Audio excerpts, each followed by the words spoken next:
Welcome to the fastest academy. So তোমাদের সামনে কিন্তু আজকে আমাদের যে ম্যাথের ক্লাস, যে বেসিক ক্লাস থেকে পুরোপুরি একদম অ্যাডভান্স লেভেলে নিয়ে যাব। আস্তে আস্তে আগে বেসিক শিখবো, তারপর আস্তে আস্তে অ্যাডভান্সের দিকে যাব। তো আজকে হচ্ছে নাম্বার সিস্টেমের প্রথম ক্লাস, যেটা হচ্ছে তোমাদের নাম্বার সিস্টেম, এবং যেটা হচ্ছে তোমাদের যেটা সংখ্যাতত্ত্ব, যেটা বাস্তব সংখ্যা। সুবিদাসের বইয়ে কি 3টে চ্যাপ্টার মিলিয়ে একটা চ্যাপ্টার করানো আছে, আর সাগরের বইয়ে একটা চ্যাপ্টারেই সমস্ত কিছু দেওয়া আছে। তো নাম্বার সিস্টেমের এই ক্লাসটা আমরা প্রথম আজকে শুরু করছি। এসএসসি জিডিকে লক্ষ্য করেই কিন্তু এগোচ্ছি আমরা, ঠিক আছে? কারণ আগামী 25শে আগস্ট কিন্তু আবার নোটিফিকেশান তোমার এসএসসি জিডি বেরোবে। তো চলো তাহলে আমরা কিন্তু বেসিক ক্লাস দেব। অতএব তুমি যদি মনে করো অন্য এক্সাম দেবে, যেমন ডাব্লিউবিপি বলছো, কেপি বলছো, অনেকে আমাকে ক্লাস বলছিল, বাট তোমরা যদি ক্লাস পেতে চাও বা যদি মনে হয় যে অঙ্কটাকে শিখবে, তাহলে কিন্তু তুমি এই ক্লাস থেকে কিন্তু অঙ্কটা শিখতে পারো, আমি বলছি, ঠিক আছে? তো যারা ভাবছো যে ডিফারেন্ট ক্লাস, ডিফারেন্ট দরকার আছে, একদম দরকার নেই। তুমি ভালো করে ক্লাসগুলো দেখো। আর আমরা এই ক্লাস কিন্তু এসএসসি জিডিকে ধরে এগোচ্ছি, আর আগামী এসএসসি জিডি যে 2024 আগস্টে নোটিফিকেশন হবে, সেটাকেও আমরা জয় করব। এবারও আমরা অনেকটাই ভালো ফল করব আশা করি। চলো তাহলে আজকে কিন্তু ক্লাসটা শুরু করি। নাম্বার সিস্টেম বা যেটাকে বলছে সংখ্যাতত্ত্ব। তাহলে নাম্বার সিস্টেম মানে নাম্বারকে নিয়েই খেলা হবে এখানে। অ্যাকচুয়ালি এই চ্যাপ্টারটা প্রথম ধরার উদ্দেশ্য এটাই যে আমরা যখন অঙ্ক পড়াশোনা শুরু করব, গণিত করব, তো সেইখানে নাম্বার নিয়ে তো একটু জানতে হবে, কারণ নাম্বার নিয়েই তো অঙ্কটা শুরু। তো সেই নাম্বারের হচ্ছে প্রথমেই কিন্তু এই নাম্বার ব্যাপারগুলো, নাম্বারের অনেক নাম্বার আছে, সেগুলোকে আমরা বিভিন্ন ফ্যামিলিতে রাখবো। তুই একটা আলাদা ফ্যামিলি, তুমি একটা আলাদা ফ্যামিলি, এ একটা আলাদা ফ্যামিলি, এইভাবে কিন্তু ফ্যামিলিতে ভাগ করব। তাতে কি হবে, আমাদের নাম্বারগুলোকে চিনতে সুবিধা হবে। এর উপরে প্রচুর কোশ্চেন আসে, যে কোনো কম্পিটিটিভ এক্সামে কিন্তু আসে। এই চ্যাপ্টারটা অনেকে কঠিন বলে, বাট যারা আমার কাছে পড়েছে বা যারা আজকে থেকে পড়তে শুরু করবে, তাদের কাছে আমি জলের মতন সহজ হয়ে যাবে। চলো তাহলে নাম্বার সিস্টেমে কিন্তু আমরা প্রথমেই যেটা জানবো, এক এক করে সমস্ত কিছু জানবো, খুব ভালো লাগবে, একদম বিন্দাস থাকবে। যেখানে ডাউট হবে, যদি মনে হয় ডাউট হচ্ছে, তাহলে কিন্তু আমাকে কমেন্টে বলবে। চলো আজকে যেটা আমরা প্রথমেই যেটা পড়বো, সেটা পড়বো একটা হচ্ছে অঙ্ক, একটা হচ্ছে অঙ্ক বা ডিজিট, ঠিক আছে? আর একটা হয় সংখ্যা। এই দুটো কি জিনিস সেটা কিন্তু আমি আর একবার বলে দেবো, এর আগে ক্লাসে একটু বলেছিলাম। অঙ্ক বা ডিজিট কাকে বলছে? অঙ্ক বা ডিজিট কিন্তু আমাদের জিরো থেকে 1 2 3 ডট ডট করে কত চলে যাবে, 9। এই যে 0 থেকে 9 পর্যন্ত সংখ্যাগুলো কতগুলো আছে, এখানে 10টা আছে আমাদের কি আছে, অঙ্ক। আর এই 10টা অঙ্ক দিয়েই কিন্তু পৃথিবীর সমস্ত সংখ্যা তৈরি হয়েছে। তো অঙ্কটা আমার অবশ্যই জানা দরকার। বলে না যে 5 অঙ্কের বৃহত্তম সংখ্যা, 3 অঙ্কের ক্ষুদ্রতম সংখ্যা। 3 অঙ্কের ক্ষুদ্রতম সংখ্যা হচ্ছে মানে একের পরে দুটো শূন্য, কারণ এর পরের নিচের সংখ্যাটা কত, 99। তো 99 কটা অঙ্ক, একটা অঙ্ক, দুটো অঙ্ক। সেটা পরবর্তীতে আমরা আরো বেটার করে বুঝবো। কিন্তু এখানে দেখো, এটা তো 3টা অঙ্ক আছে, এই যে একটা অঙ্ক, দুটো অঙ্ক, 3টা অঙ্ক, তাই একে বলছে যে 3 অঙ্কের বৃহত্তম বা ক্ষুদ্রতম সংখ্যা এরকম বলে। তাহলে এই অঙ্কগুলা দ্বারা গঠিত আমরা যে সব জিনিসগুলো পাই, সেগুলোকে বলছে সংখ্যা। এই অঙ্ক দ্বারা গঠিত যে সব জিনিসগুলোকে আমরা পাই, যে সিম্বলগুলো পাই, সেগুলোকে বলছে সংখ্যা। আর এগুলোকে একটা সিম্বল বলতে পারো, ঠিক আছে? মানে গণনা করার জন্য যে আমরা সিম্বল ব্যবহার করি, সেগুলোকে বলছে সংখ্যা, সেগুলোকে বলছে অঙ্ক। বোঝা গেছে? তাহলে আমরা কি বললাম, এই অঙ্ক দ্বারা গঠিত যেসব জিনিস, যেসব আমরা পাই, সেগুলোকে আমরা বলছে সংখ্যা। বোঝা গেছে? তাহলে এখানে আমরা সংখ্যা এবং অঙ্কের মধ্যে ডিফারেন্সটা বুঝতে পেরেছি। কিন্তু এখানে একটা ব্যাপার আছে, এইখানে দেখো, এটা একটা হচ্ছে একটা অঙ্ক, তার সাথে সাথে কিন্তু এটা একটা সংখ্যা, আমি বলতে পারি এক অঙ্কের সংখ্যা। কিন্তু আমি যদি বলি 13 শুধুই মাত্র এটা একটা সংখ্যা, এটা কিন্তু একটা অঙ্ক নয়, এটা দুটো অঙ্ক দ্বারা গঠিত একটা সংখ্যা। তাহলে এখান থেকে কি বুঝে গেলাম, সমস্ত অঙ্ক কিন্তু সংখ্যা, কিন্তু সমস্তই সংখ্যা অঙ্ক নয়। কারণ কিছু কিছু সংখ্যা আছে, যেমন 1 2 3, এগুলো কি সংখ্যার সাথে সাথে একটা অঙ্ক বা ডিজিট, কিন্তু সমস্তকে আমি কি সংখ্যাকে অঙ্ক বলতে পারবো না, যেমন এই 13। তাহলে এই অঙ্ক এবং সংখ্যার মধ্যে যে ডিফারেন্সটা কি, সেটা আশা করি তোমাদের কোনো ডাউট থাকবে না। তাহলে এই দুটোর মধ্যে ডিফারেন্সটা কিন্তু আমরা পড়ে নিলাম, আস্তে আস্তে করে পড়বো, খুব ভালো লাগবে। চলো এরপরে এবার আমাদের যে সংখ্যাগুলো আছে সেই সংখ্যাগুলোকে আমি কত সুন্দর করে একটার পর একটা ফ্যামিলি, পৃথিবীতে হচ্ছে আমরা মানুষ, এই মানুষের মধ্যে আমরা যে এইভাবে মানুষকে কিভাবে চিনবো, আমরা তো মানুষ, কিন্তু ওই মানুষকে চেনার জন্য কিন্তু আলাদা আলাদা করে নাম দিয়ে দিয়েছি, এই তোমার নাম ওটা, ও তোমার নাম ওটা, স্পেসিফিক একটা নাম দিয়েছি, কিন্তু আমরা মানুষ বলে সবাইকে চিনি। এটা একটা ব্যাপার। আরেকটা বলো পৃথিবী তো গোটা একটা পৃথিবী, কিন্তু পৃথিবীগুলো বিভিন্ন মহাদেশে ভেঙেছে, মহাদেশকে আবার দেশে করে ভেঙেছে, দেশ আবার রাজ্যে, আবার কি জেলাতে, কিন্তু একটা জিনিসের মধ্যেই তো, কিন্তু স্পেসিফিক করে আরো যাতে আমি ওটা থেকে আরো চিনতে পারি ভালোভাবে, সেই কারণে কিন্তু ছোট ছোট করে পার্টে ভেঙে দেয়। সেরকমই যত সংখ্যা আছে আমরা ছোট ছোট করে পার্টে ভেঙে দেবো, বোঝা গেছে? তাহলে সেই পার্টগুলো কিন্তু আমরা এবার একটার পর একটা করে আমরা কি করব, পড়বো, এবং সেই পার্টগুলো কিন্তু খুব ইম্পর্টেন্ট, আর সেগুলোকে কিন্তু তোমাদের জানতে হবে, বোঝা গেছে? সেটা অবশ্যই জানতে হবে। প্রথম পার্ট বা প্রথম যে জিনিসটা আমরা পড়বো সেটা বলছে কি, স্বাভাবিক সংখ্যা। স্বাভাবিক সংখ্যা বা যেটাকে বলছে আমাদের ন্যাচারাল নাম্বার, ঠিক আছে, ন্যাচারাল নাম্বার। তাহলে এই স্বাভাবিক সংখ্যা বা ন্যাচারাল নাম্বারটা কি স্যার? এটাকে আবার আর.এস. আগরওয়াল বইয়ে বলছে প্রাকৃতিক সংখ্যা, মানে ন্যাচারাল নাম্বারটা বইটাকে ট্রান্সলেট করেছে, সেটাকে প্রাকৃতিক করে দিয়েছে, ঠিক আছে? তো যাই হোক, হিন্দিতে পড়লে তুমি দেখবে যে প্রাকৃতিক সংখ্যায় থাকবে, ওখানে আর স্বাভাবিক সংখ্যা থাকবে না। তো এই স্বাভাবিক সংখ্যা কোনগুলো? স্বাভাবিক সংখ্যা হচ্ছে আমরা নিত্য জীবনে যে সেসব সংখ্যাগুলো ম্যাক্সিমাম টাইম ব্যবহার করে থাকি, যেমন কোনো দোকানে গেলে, কোনো টিকিট কাটতে গেলে, কোনো রেস্টুরেন্টে গেলে, কিছু খেলে বা কিছু করলে 100 টাকা, 500 টাকা, 1000 টাকা, এরকম না যে কি এই তোর এই যে এক কাপ চা খেলে রুট 25 টাকা দাও, বলে রুট 25 টাকা দাও, এরকম কোনোদিনই বলবে না। কিন্তু সাধারণ জীবনে যেসব সংখ্যাগুলো আমরা ব্যবহার করি, যেমন স্বাভাবিক, দেখো কি বলছি, স্বাভাবিক, এর সঙ্গে কিছু মিল আছে। তো স্বাভাবিক মানে কি হয়ে গেল, 1 2 3 4 5 6 ডট ডট ডট করে কত চলে যাবে, অসীম পর্যন্ত, ইনফিনিটি পর্যন্ত চলতে থাকবে, অসীম পর্যন্ত চলতে থাকবে। এর মধ্যে 1 কোটি আছে, এর মধ্যে 100 আছে, এর মধ্যে 1000 আছে, তুমি যা বলবে, এই একটার পর সংখ্যাগুলো, সমস্ত সংখ্যা এখানে আছে। অনেকের ডাউট থাকে স্যার এখানে তো 100 নেই, সব আছে। এইভাবে যেতে যেতে তুমি যত দূর ভাববে তার থেকেও বেশি আছে। সমস্ত কিছু আমরা এমন ভাবে করবো, পাতি পাতি করে দেবো, জাস্ট তোমাকে আমার সাথে জুড়ে থাকতে হবে। তাহলে কি বললাম, স্বাভাবিক সংখ্যা 1 থেকে শুরু করে 1 2 3 4 করে এরকম চলতে থাকবে, কোথায় পর্যন্ত, অসীম পর্যন্ত চলতে, সেই সব সংখ্যাগুলোকে আমরা বলছি স্বাভাবিক সংখ্যা। স্যার 0 কেন নিলাম না, বলতে পারো, বলবো, একটু ধৈর্য ধরো। চলো এরপর আমরা দ্বিতীয়টা কি বলবো, অনেকের প্রশ্ন আসতে পারে স্যার 0টা কেন নয়, এখানে 0 কেন নিব না, স্বাভাবিকভাবে তো আমরা 0 ইউজ করি, কিন্তু কেন নিব না সেটার একটা ব্যাপার আছে। প্রথমত এটা হচ্ছে আমরা একটা ধরে নিচ্ছি, আমরা ধরিনি, যারা বের করেছেন তারা এটা ধরে নিয়েছে, কিন্তু ধরার পেছনে একটা কারণ আছে, সেটা পরবর্তী সংখ্যাগুলো যখন পড়বো তখন পুরো ক্লিয়ার হয়ে যাবে। তাই বলছি ক্লাস স্কিপ করবে না, কোনো জায়গায় স্কিপ করলে কিন্তু বুঝতে পারবে না। চলো পরবর্তী যেটা পড়বো সেটাকে বলছে অখণ্ড সংখ্যা। কি বলবো, অখণ্ড সংখ্যা। তাহলে অখণ্ড সংখ্যা বা এটাকে বলছে হোল নাম্বার। আমি একটা করে ইংলিশ টার্ম বলছি, শুনে নাও তোমরা। তাহলে অখণ্ড সংখ্যা বা হোল নাম্বার কাকে বলছে? এই যে বললাম যে এখানে 0 নিরি, এই অখণ্ড সংখ্যা বা এই যে হোল নাম্বারের মধ্যে আমি 0টাকে নিয়ে নেবো, দিয়ে আলাদা একটা সেট করে দেবো। তার কারণ আছে কেন নিচ্ছি না সব বলবো। তাহলে আমার এখানে তো ন্যাচারাল নাম্বার আছে 1 2 বা স্বাভাবিক সংখ্যা আছেই, dot dot dot 6 7 dot dot করে কত চলে যাবে, ইনফিনিটি পর্যন্ত। এর সাথে আমরা কি নেব, শুধু 0 নিয়ে নেবো। শুধু শূন্যটা যদি আমরা নিয়ে নিই, তাহলে এইটাকে বলবো ন্যাচারাল নাম্বারের সাথে বা স্বাভাবিক সংখ্যার সাথে যখন আমরা শূন্যটাও নিয়ে নেবো, তখন আমরা তাকে বলে দেবো কি, তখন তাকে আমরা বলে দেব যে কি হ্যাঁ এটা একটা অখণ্ড সংখ্যা। মানে এই যে নাম্বারগুলো সম্পূর্ণ হয়ে গেল, হোল মানে কি সমস্ত, মানে সম্পূর্ণ হয়ে গেল, এর বাইরে আর কোনো নাম্বার নেই, এবার প্লাস মাইনাস রুট মুট যা দিবে এরকম একটা ব্যাপার। কিন্তু এখানে ওই কারণে বলছে এটাকে অখণ্ড, খণ্ড নয়, অখণ্ড করে দিলাম না, আর কিছু বাকি নেই, এইগুলোই সব সংখ্যা, এগুলো। এবার এগুলো দিয়ে আমরা কিছু কিছু জিনিস তৈরি করব। তাহলে অখণ্ড সংখ্যা আমি শূন্য নিয়ে কিন্তু স্বাভাবিক সংখ্যাতে জুড়ে দিলাম। এরপরে যেটা পড়বো, প্রত্যেকটা জিনিস কিন্তু যারা সিরিয়াস ভাবে পড়তে চাও, যে কি সবকিছু জানতে চাও, সেটা কিন্তু অবশ্যই নোট করে নিবে। এটাকে বলছে কি, আমাদের পরবর্তী সংখ্যা যেটা, সেটাকে বলছে আমাদের পূর্ণ সংখ্যা বা ইন্টিজার্স।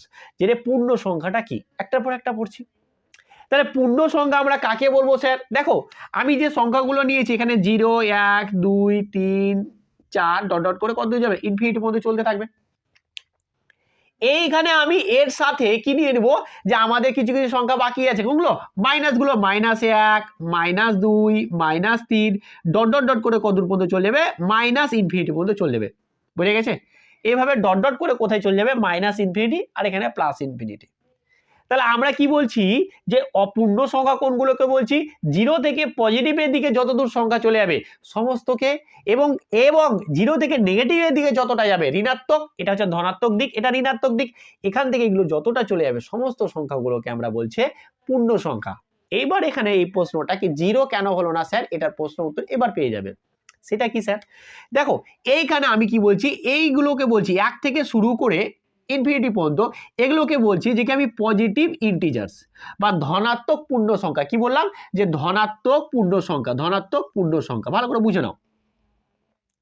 আর এখান থেকে এই -1 থেকে এগুলোকে ইনফিনিটি পর্যন্ত এগুলোকে বলছি যে কি, এটা বলছে নেগেটিভ ইন্টিজার্স বা বলছি ঋণাত্মক পূর্ণ সংখ্যা। আশা করি বোঝা গেছে। আর এই পজিটিভ ইন্টিজার্স বা ধনাত্মক পূর্ণ সংখ্যাকেই বলা হয় ন্যাচারাল নাম্বার।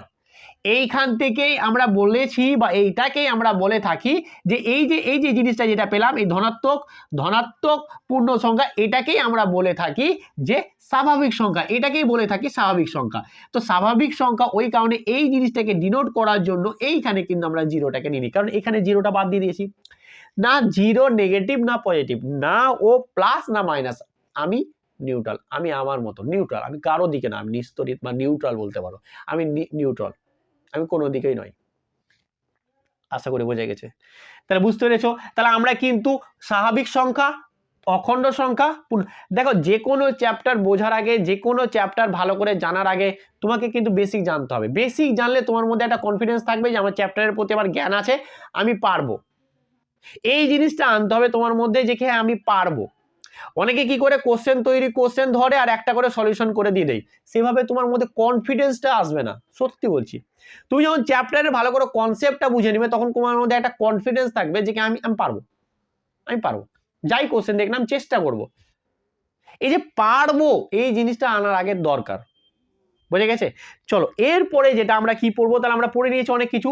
এরপরে যেটা আমরা পড়বো সেটা কি বলতো, মোস্ট ইম্পর্টেন্ট, আর তোমাদের এটার উপরে ডিরেক্ট প্রশ্ন থাকবে। সেটা কি পড়বো, সেটা হচ্ছে আমাদের 4 নাম্বার, সেটাকে বলছে যে মূলদ সংখ্যা, যেটাকে বলছে মূলদ সংখ্যা, বা সেটাকেই বলছে আমাদের কি রেশনাল নাম্বার। এটা কিন্তু পরীক্ষায় প্রচুর প্রশ্ন আসে এটার উপরে, বুঝে গেছে, এটার উপরে কিন্তু তোমাদের প্রশ্ন আসে। তাহলে আমরা রেশনাল নাম্বার বা মূলদ সংখ্যা কাকে বলবো স্যার, খুব ইম্পর্টেন্ট একটা, বারবার বলছি, এইটা হচ্ছে আমরা ছোটবেলা থেকে বলছি যে সব সংখ্যাগুলোকে পি বাই কিউ, যেটা পড়ে আছি ছোট থেকে সেটাই পড়বো, পি বাই কিউ আকারে লিখতে পারি, যেসব সংখ্যাগুলোকে পি বাই কিউ আকারে লিখতে পারি, এবং যেখানে এই যে পি আর কিউটা কি মানে এটা কি মানে আমি যেসব সংখ্যাগুলোকে লব আর হর আকারে লিখতে পারি, ঠিক তো, নিচে লব, নিচে উপরে লব আর নিচে হর, তাই তো, এই লব হর আকারে লিখতে পারি, মানে ভগ্নাংশ আকারে লিখতে পারি। যেখানে কি হবে পি আর কিউ মানে লব আর হর কিরকম হবে, পূর্ণ সংখ্যা হবে, ওই কারণে আমি ওটা মিটাইনি, পূর্ণ সংখ্যা হবে, এবং কি হবে যে কিউটা হবে নট ইকুয়াল টু 0। কিউটা কি হবে, পূর্ণ সংখ্যা, আমি বললাম যে এইগুলো, এবং কিউটা হবে নট, মানে পি কিউটা হবে, এই যে আমি একটা কথা বললাম তোমাদেরকে, এই যে একটা কথা বললাম তোমাদেরকে, যে এই যে জিনিসটা বললাম যে এইটা হচ্ছে যে কি নট ইকুয়াল টু 0। তোমরা এটা আমাকে কমেন্টের মাধ্যমে বলবে যে এটা কেন 0, কেন মানে হোয়াই, কেন 0 হবে না, কেন 0 হবে না, আমাকে একটু বলবে যে কেন 0 হবে না। তোমরা আজকে এটা কমেন্ট করবে যে এই কারণে 0 হবে না। যে সঠিক আনসার দিবে বা সঠিকটা বলবে তার কিন্তু আমি এখানে নাম নিয়ে বলবো যে এ একদম পারফেক্ট অ্যান্সার দিয়েছে। তো আমাকে এটা জানাবে যে কি এই 0টা কেন হবে না। তোমরা পড়ে নিয়েছো যে হ্যাঁ আনডিফাইন্ড বা হবে না, বাস এইটুকুটাই। আমি কিন্তু এটার অ্যান্সার পরবর্তী কালকের ক্লাসে দিব যে কেন হবে না, বাট তোমরা যদি পারো তাহলে আমাকে অ্যান্সার জানাবে যে এই কারণে হবে না স্যার। ঠিক আছে, চলো এটা আমি পরে বলবো, কালকে বলবো তোমাদের, ঠিক আছে। এবার দেখো আমি কি বলতে চাইছি, যে সব সংখ্যাগুলোকে পি বাই কিউ মানে লব আর হর আকারে আমি লিখতে পারবো, যেখানে পি আর কিউ হবে, মানে এই সংখ্যাগুলো পি আর কিউ সংখ্যাগুলো কেমন হবে, এইরকম সংখ্যা হবে, এগুলোর মধ্যে যে কোনো একটা হলেও হবে, ঠিক আছে, কিন্তু কিউটা যাতে নিচেরটা যাতে 0 না হয়, তাতে যা কিছু হতে পারে। তার মানে আমি যদি স্যার এরকম লিখে দিই যে কি হ্যাঁ 2/3, তাহলে এটা একটা মূলদ সংখ্যা, হ্যাঁ, কারণ এটাকে যদি আমি পি ধরি আর এটাকে যদি কিউ ধরি তাহলে দুই তো এখানে আছে, 3 তো এখানেও আছে, আবার কিউটা তো নট ইকুয়াল টু 0, 0 তো নয়, 3, তাহলে এটা একটা মূলদ সংখ্যা। কিন্তু আমাকে বলো তো তোমরা কি বলতে পারবে শুধু 5 এটা কি মূলদ সংখ্যা? অনেকে বলবে যে না স্যার এটা তো মূলদ সংখ্যা নয়, কিন্তু তোমাদের আজকে ভুল ধারণা মিটিয়ে দেবো, এটাও মূলদ সংখ্যা। কারণ 5কে আমি লিখতে পারি 5/1, লিখতেই পারি, কোনো অসুবিধা নেই তো। কারণ যে কোনো সংখ্যাকে আমরা ভগ্নাংশে লিখতে পারি এইভাবে, কারণ যে কোনো সংখ্যাকে যদি আমি ভগ্নাংশে লিখি লবে 5 সেই সংখ্যা থাকবে, ওর নিচে সবসময় 1 থাকবেই। তাহলে এখানে 1 আছে, যেখানে এটা পি এবং এখানে এটা কিউ, কিউ তো 0 নয়, বাস হয়ে গেল। তাহলে আমরা কি করতে পারলাম যে এইখানে এই সংখ্যাগুলোকে আমরা পি বাই কিউ আকারে লিখতে পারলাম। আশা করি বুঝতে পেরেছো। দেখো একদম কনসেপ্ট ক্লিয়ার করে বোঝাবো, একদম জলের মতন সহজ করে বোঝাবো, দারুণ লাগবে, দারুণ লাগবে। যেটা কমেন্ট করতে বলিস তোমরা কিন্তু অবশ্যই কমেন্ট করবে। আর আজকের ক্লাসটা তোমাদেরকে কেমন লাগছে এটাও কিন্তু অবশ্যই কমেন্টের মাধ্যমে স্যার কেমন লাগছে ক্লাসগুলো, কেমন হচ্ছে ক্লাসগুলো একটু জানাবে, তাতে আমরা মোটিভেট হই যে কি হ্যাঁ ভালো লাগছে, এনার্জি পাই যে তোমাদের কমেন্টে এসে একটা লাইক দেখে খুব ভালো লাগে। বুঝে গেছে? চলো তাহলে এখানে এরকম হয়ে গেল। এবার একটা বড় প্রশ্ন যে এইখানে যদি আমি এরকম ভাবে √16 নি, √16 মানে কত? +-4, তাই তো? তাহলে +-4টা কত আমি আবার এইভাবে অন লিখতে পারি নিচে, এটাও তাহলে মূলদ সংখ্যা। কিরকম ভাবে? চলো আমি এই নিচেটা একটু মিটিয়ে দিই, তাহলে কিন্তু বুঝতে পারবে। পি কিউটা কোনগুলো বুঝতে পেরেছো আশা করি। পি কিউ হচ্ছে পূর্ণ সংখ্যা, ঠিক আছে? তাহলে আমরা কি বলছি যে কি ধরো আমি যদি √25 নিই তাহলে তো এটা একটা পূর্ণ সংখ্যা, এটা তো একটা পূর্ণ সংখ্যা রুট, মানে পূর্ণবর্গ সংখ্যা রুট, তাহলে তো এটা 5 বেরিয়ে আসবে। প্লাস মাইনাস নাও না নাও পরের কথা, সেটা পরে গল্প আসছে, কিন্তু এটা হবে তো। এবার আমাকে বলে যে একটু স্যার একটা কথা বলতে কি বলতো, ধরো -6 -7 এগুলো কি মূলদ সংখ্যা? হ্যাঁ, কারণ নিচে তো 1 আছে, কিছু নেই মানে তো 1 আছে, ভালো করে বল, নিচে তো কিছু নেই মানে 1 আছে, তাই না? ওই কারণে কিন্তু এগুলো মূলদ সংখ্যা, বুঝে গেছে? কিন্তু দেখো এটাও মূলদ সংখ্যা, রুট যেগুলো সব সংখ্যা পূর্ণবর্গ সংখ্যা তাদের যদি আমি রুট নিই সেগুলো হচ্ছে ওগুলো হচ্ছে মূলদ সংখ্যা। কিন্তু যদি আমি √26 এটা নিই তাহলে কি এটা মূলদ সংখ্যা? যদি আমি √27 নিই এটা কি মূলদ সংখ্যা? যদি আমি √15 নিই তাহলে কি এটা মূলদ সংখ্যা? এটা কি সংখ্যা? কালকে পড়বো। এটা কি সংখ্যা? এলো কি সংখ্যা? এলো কালকে পড়বো। আমি তো এইরকম সংখ্যা যদি আমি যদি 36 নিই তাহলে তো 6 পেয়ে যাবো প্লাস মাইনাস, আর এর নিচে তো কিছু নেই মানে 1 আছে, তাতে এটা মূলদ সংখ্যা হয়ে গেল। কিন্তু স্যার আমাদের যদি ওরকম যদি থাকে তাহলে কি হবে স্যার? ওগুলো কি সংখ্যা? যারা পারবে তারা কমেন্ট করবে, ঠিক আছে? ওগুলা কি ধরনের সংখ্যা? ওইগুলো কি সংখ্যা স্যার? তো মূলদ সংখ্যা কাকে বলে? আশা করি এর বাইরে আর কোনো সংখ্যা থাকবেই না। এবার এখান থেকে তোমাদের একটা ডিরেক্ট প্রশ্ন আসে, কি বলতো, যে পাই, এই পাই হচ্ছে যে মূলদ সংখ্যা কি অমূলদ সংখ্যা? তোমাদের আজকে ডাউট ক্লিয়ার করে দেবো। দেখো এই পাইটা মূলদ সংখ্যা কি অমূলদ সংখ্যা? প্রশ্ন আসবে। পাইয়ের মান হচ্ছে যে কি আমরা জানি 22/7, কিন্তু এটা এক্সাক্ট ভ্যালু না, ভালো করে বোঝো। এটা কিন্তু এর অরিজিনাল মান নয়, এর অরিজিনাল মান কিন্তু আছে 3.14 ডট করে দেখবে চলতে থাকবে। আর যখন এরকম করে রিপিট হবে না, অন্য কিছু সংখ্যা দিয়ে বারবার চলতে থাকবে, সেটা কিন্তু অবশ্যই সবসময় অমূলদ। এগুলো পড়বো অনেক, ভগ্নাংশের চ্যাপ্টার যখন পড়বো, কি রিপিট, রিকারিং কি, নন রিকারিং, টার্মিনেটিং কি, নন টার্মিনেটিং, অনেক কিছু পড়বো আমরা, আস্তে আস্তে করে পড়বো, ঠিক আছে? এটার মানে হচ্ছে এটা হচ্ছে অরিজিনাল ভ্যালু এটার, কিন্তু আমরা সুবিধার্থে আমরা তো ক্যালকুলেশন করতে এরকম ডট ডট থাকলে আমরা ক্যালকুলেশন কিভাবে নেব? তাই ক্যালকুলেশনের সুবিধার্থে বড় বড় বৈজ্ঞানিকরা আমাদের কি করেছেন যে কি এই পাই সমান এটা ধরে নিয়েছে। অনেকে হয়তো ভাবতে যে পাই সমান 22/7, না, একদমই না, 22/7 না, 22 আমরা 7 ধরে নিচ্ছি আমাদের ক্যালকুলেশনের সুবিধার্থে, কিন্তু পাই সমান 22/7 ধরে নিচ্ছি। আর পাই সমান হচ্ছে এটা। এবার প্রশ্ন আসবে কি স্যার, পাই যদি শুধু বলে যে পাই একটি কি ধরনের সংখ্যা, তাহলে কিন্তু এটা কি সংখ্যা সেটা আমি পরে বলবো। কিন্তু পাই সমান যদি বলে দেয় 22/7, এটা কি একটা সংখ্যা, তাহলে আমি বলবো মূলদ সংখ্যা। কারণ 22/7 তাহলে তো এটা পি বাই কিউ আকারে লিখতে পারছি, তাই না? পাই সমান 22/7, তাহলে এটা তো একটা পি আর এটা তো কিউ, তাহলে এটা তো পি বাই কিউ আকারে লিখতে পারছি, তাহলে এটা একটা মূলদ সংখ্যা। কিন্তু পাই শুধু বলে যদি যে এটা কিরকম একটা সংখ্যা, সেটা কিন্তু আমি কালকে পড়াবো, আর কেন বলছে সেটাও পড়াবো। আর তোমরা যদি পারো তাহলে কমেন্ট করবে। তো আমরা কিন্তু আজকে এইটুকুটাই পড়লাম, এটার উপরে ডিরেক্ট প্রশ্ন আছে পায়ের উপর দিয়ে। আজকে আমরা এতটুকুই পড়লাম, আর এতটুকু পড়াতে তোমরা কত কিছু শিখতে পারলে সেটা কমেন্টে জানাবে। আর ক্লাসটা আজকে যে এই যে প্রথম ক্লাস দিলাম সেটাও তোমাদেরকে কেমন লাগলো অবশ্যই তোমরা কিন্তু কমেন্টের মাধ্যমে জানাবে। আর যদি ভালো লাগে তাহলে অনেক অনেক শেয়ার করো বন্ধুদের মাধ্যমে, অনেক অনেক শেয়ার করো, কারণ অনেকেই বেসিক ক্লাস পাচ্ছে না ইউটিউবে। আর বিশেষ করে এসএসসি জিডির কিন্তু এইভাবে হিন্দির ক্লাস আছে অনেক ভালো ভালো, বাট বাংলার ক্লাস কিন্তু আমি দেখেছি ওয়েস্ট বেঙ্গলে এইভাবে কেউ পড়ায় না আমি যেভাবে পড়াই। তো তুমি যদি এবারের এসএসসি জিডি যা হয়েছে হয়েছে, কিন্তু পরের এসএসসি তোমরা যদি টার্গেট করতে চাও তাহলে কিন্তু আমাদের চ্যানেলের সঙ্গে জুড়ে থাকতে হবে। এইভাবে ম্যাথ শিখালাম, এইভাবে কিন্তু রিজনিংয়েরও ক্লাস দেবো আজকে কটার সময়, রাত 8টার সময়। তো চলো, আজ ভালো লাগলো কি কেমন লাগলো অবশ্যই তুমি কিন্তু কমেন্টের মাধ্যমে জানাবে। চলো আজকে এখানেই, ভালো থেকো, সুস্থ থেকো, আর প্রচুর পড়াশোনা করো। চলো, থ্যাংক ইউ।